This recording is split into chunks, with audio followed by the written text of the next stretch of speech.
term consciousness. I find it challenging that I can make music that's interesting and entertaining and makes you want to move and really moves you, while you have, respected people like, Complex.com did a thing where they said conscious rap is condescending and corny. And then they had a picture of me and Mos Def. That's why I fight against that being put in that box, because the people who strive to put me in that box, subconsciously or intentionally, are limiting the audience that can hear my music. When Tupac passed, with him died the paradox of the ultimate hip-hop artist. Tupac could spit on a reporter, stomp out a gang member, and still lend lyrics that put him amongst the Malcolm X's and MLKs. He knew what was up, but never allowed his intelligence to disconnect him from the audience that wanted it kept short and sweet. He rarely used similes and metaphors, displayed very little wordplay, but the emotions in his voice ensured that you always paid attention. He viewed his fans as the hip-hop constituency and considered his immense sales as a testament that people could be liberated through music. Then, he passed away. After Pac, aggressive hip-hop continued to dominate. Even Nelly's first single was about street sweepers. DMX continued with the emotions, Will Smith filled the void in Hollywood, but no artist was able to touch the people the way that Tupac did socially. Instead, what followed was a breed of artists known as conscious or backpack rappers. Possessing the power to alert listeners to causes far removed from their own, conscious or backpack rap is more vital now than ever. And in the wake of the George Floyd case, we saw an influx of artists ranging from Lil Baby to Conway the Machine feeling compelled to act. However, as encouraging as these artists moving over into this lane was, the label conscious rapper typically isn't a thing an artist embraces. I would like to see you with like Griselda. You know what I mean? Royce. No, maybe that has been the problem, is that maybe I keep putting myself in this box where like you just expect that. And I don't like that because I feel like I don't want to put in this box. While artists such as Tupac and NWA could have been counted as political hip-hop, the pendulum has swung. And now, the feeling is that the average hip-hop listener doesn't want to be enlightened or educated, but entertained without context or content beyond what they're hearing. From bars about drug use, as well as the usual claims to be the best in the game, many believe that we've reached a point where lyrical substance is taboo in mainstream hip-hop. Like literally. In fact, it's led to a real division within the culture as to the negative effects. Like niggas think you can't have lyrical content and be good. The second you talk about something, it's immediately, oh, it's just blah blah blah blah. He can't sound like niggas can't have lyrics and sound good at the same time. It's literally music. If it wasn't, we would just be writing poems there, nigga. Everybody making a song. A conscious rapper can have on your career. Some MCs, such as Immortal Technique, have objected to the term in favor of reality rap. But in the view of Black Star member and leading conscious MC Talib Kweli, he believes that both the press and the record companies have gone out of their way to stifle its popularity. This industry has demonized the term consciousness. I find it challenging that I can make music that's interesting and entertaining and makes you want to move and really moves you, while you have, respected people like, Complex.com did a thing where they said conscious rap is condescending and corny. And then they had a picture of me and Mos Def. That's why I fight against that being put in that box, because the people who strive to put me in that box, subconsciously or intentionally, are limiting the audience that can hear my music. In an interview with The Guardian, Immortal Technique, who is among the biggest activists in the culture today, said this: "It's more people who see the music I make as a threat to the status quo of hip-hop. They want us to just dance and sing and smile and pretend that the world is okay. They believe hip-hop is sheer entertainment. Entertainment can be used for many things, to inspire and educate, but also to pacify, to keep people stupid and preoccupied with things that aren't important." But for Common, who is arguably the most successful conscious rapper of his era, he believes that while he's proud to be placed with music's greats, the tagline can be a burden. At the end of You don't want to smoke. You don't want to smoke. Is that or does look like? the day, man, it's like I'm an artist. Like I don't label myself or limit myself, like because at times, like through my career, I probably have fell victim to saying, okay, I'm a conscious artist, so maybe I shouldn't rap about this. In fact, me and No ID have had conversations in the studio. He'd be like, man, quit rapping like you've been to the White House, because I haven't been to the White House. He knows me. He know where I come from. So with that being said, I think conscious sometimes can limit, if you don't really have awareness about it, it can limit you from the way you create. And I haven't let it limit me, so I can embrace it. Despite his success, Common knows that being expected to uphold this moral obligation to provide lyrical bulletins can lead you to typecasting yourself. And with that, it can also lead to a commercial ceiling.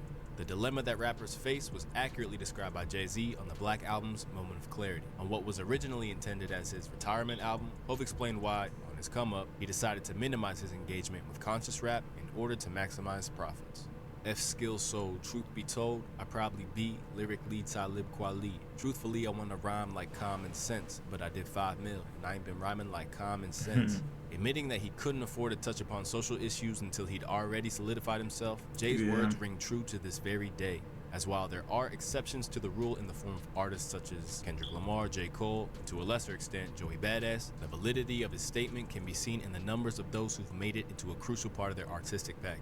Known to rhyme about everything from mental health to the ravages of drug addiction, Isaiah Rashad's long-awaited return, The House is Burning, still sold 41,000 records first week. Cut from the same cloth in which he can entertain in one breath and educate the next, Denzel Curry has a long way to go to be truly embraced by hip-hop. Positioning himself as the antidote to classist hip-hop, Saba has found a global fan base with his gritty bars about life in Chicago's deprived areas, but even still, his latest album, Few Good Things, barely did numbers on the independent charts. Seen as a powerful ode to womankind, Rhapsody's Eve received similar plaudits. Not even a Cole feature could get it beyond number 76 on the Billboard charts. I don't care about singling them. towards conscious They hip-hop might. is such a point of frustration The for artists might care about them numbers themselves because you know they have label constraints, I think, and you know they want to be like most artists probably want to be big. But as a fan, like you know, I do want them to eat and survive, but I don't care about that. Like me personally, because like I'm still listen to it. And I'm like, and then a lot of stuff might go up in its 30th week, like Doechie's. Like niggas worry about first week. It's the 30th week, and we still listening to it. No name that she threatened retirement at numerous points. I refuse to she keep making did. music and putting it online for free for people who won't support me, she said in 2019. If y'all don't want to leave the crib, I feel it. I don't want to dance on stage for white people. 4 years on from the release of the lauded Room 25, No Name has sparingly released new music, and disillusioned with the industry, has warned that this Well, might she be it did for just her put out music. a new album But last year. conscious rappers of the past, such as Mos Def, Queen Latifah, and Common, had enough of a profile to transition into acting. It feels like for most conscious artists today, there's barriers to them even reaching the level of popularity where that'd be possible. In an industry that Mos Def believes has left him with PTSD, we now operate in an industry where moving outside the box of hip-hop's accepted topics can lead you down a lonely, uncertain path. And while Kendrick and Cole have been capable of sticking it out, not everyone has the conviction nor the courage to do so. An artist who's never once diluted his music for anyone, Lupe Fiasco suggested that when it comes to creating dumbed-down music over conscious rap, there's still ways in which you can make a positive impact once you step out of the studio. Certain things you have to do for the sake of, you know, sending your little sisters to college. You know what I'm saying? That's the greater good. You know, sometimes the greater good, man, you gotta go through a lot of nonsense to get there. But I don't really look at the industry, you know, in those terms as black and white, conscious in this or not. You know, everybody do their piece and do their part. A lot of the most that kind of ignorant music that people make sometimes, they can turn around, you know, amass a fortune off of that, then turn around and in one check, you know, right away the ills of their community that they grew up in. And to Lupe's credit, he's right. With many artists who aren't seen as conscious still engaging in activism or philanthropy on a grassroots level.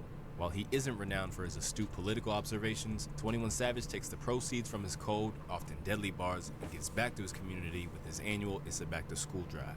Although he may be incarcerated now, the similarly bloodthirsty Pooh Shiesty had barely cemented himself as a star before he was giving out turkeys for Thanksgiving to those who were going hungry in his native Memphis. From their trippy imagery to the wooziness out of in their chopped and Memphis. screwed beats that made their name, there are times when Harlem's ASAP mob could have been accused of glorifying drug use. However, their Always Strive and Prosper Foundation, which was set up after the tragic RPMs. demise of ASAP Yams, is focused on delivering positive messages and proper information to adolescents and young adults about the dangers associated with carelessly mixing opiates and other potentially irresponsible drug use and abuse. Through these MCs, we see a new strain of activism coming to the fore. While none of them would be regarded as conscious rappers, it's evident that for them, they can't bury their heads in the sand and abandon their communities once they've made it out. In this instance, hip-hop's consciousness and conscience is coming through in different ways than ever before.